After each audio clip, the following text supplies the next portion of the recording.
গাজার দেইর আল বালা ও আল জাওয়াইদা অঞ্চলে বিমান হামলা চালায় দখলদার বাহিনী। তবে সবচেয়ে করুণ ঘটনা ঘটে গাজার সাবরা এলাকায়। নেতানিয়াহু বাহিনীর হামলায় নিহত হন একই পরিবারের 10 সদস্য।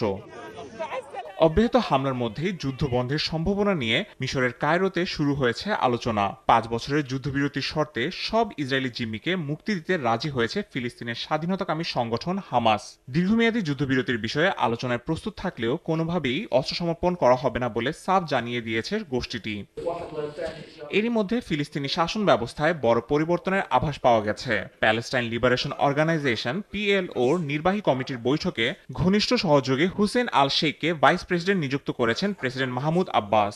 89 বছর বয়সী আব্বাসের উপর বয়সজনিত কারণে অনেকদিন ধরে আন্তর্জাতিক মহলে নেতৃত্ব পরিবর্তনের চাপ ছিল।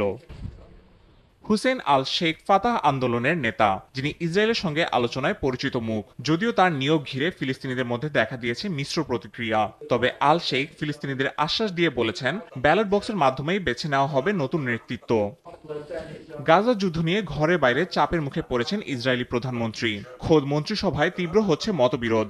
রাজনৈতিক নেতাদের সঙ্গে সেনা কর্মকর্তাদের তীব্র বাকবিতণ্ডার খবর প্রকাশ করেছে বিভিন্ন সংবাদ মাধ্যম। যুদ্ধবন্ধ নিয়ে বরাবর বৈঠক করেও সিদ্ধান্তে পৌঁছানো যায়নি। আগামী সোমবার পরবর্তী বৈঠক হবে বলে জানা গেছে। জিম্মিদের মুক্তির দাবিতে তেল আবিবে অব্যাহত রয়েছে বিক্ষোভ। এ সপ্তাহেও ইসরায়েল কঠিন সময়ের মুখোমুখি হয়েছে। শহীদ সৈনিকদের নাম সংবাদ মাধ্যমে প্রকাশিত হলে আমরা ব্যথায় বিদীর্ণ হই। তাদের এক অনির্দিষ্টকাল ও অর্থহীন যুদ্ধে পাঠানো হচ্ছে। এক চুক্তির মাধ্যমে কালই সব বন্ধ করা যায়, যাতে আমাদের সন্তানরা বাড়ি ফিরে আসতে পারে।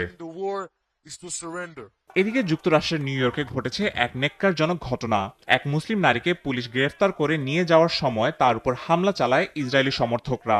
এ সময় তাকে ধর্ষণের হুমকিও দেয়া হয়। এই ঘটনার পর শুরু হয়েছে সমালোচনার ঝড়।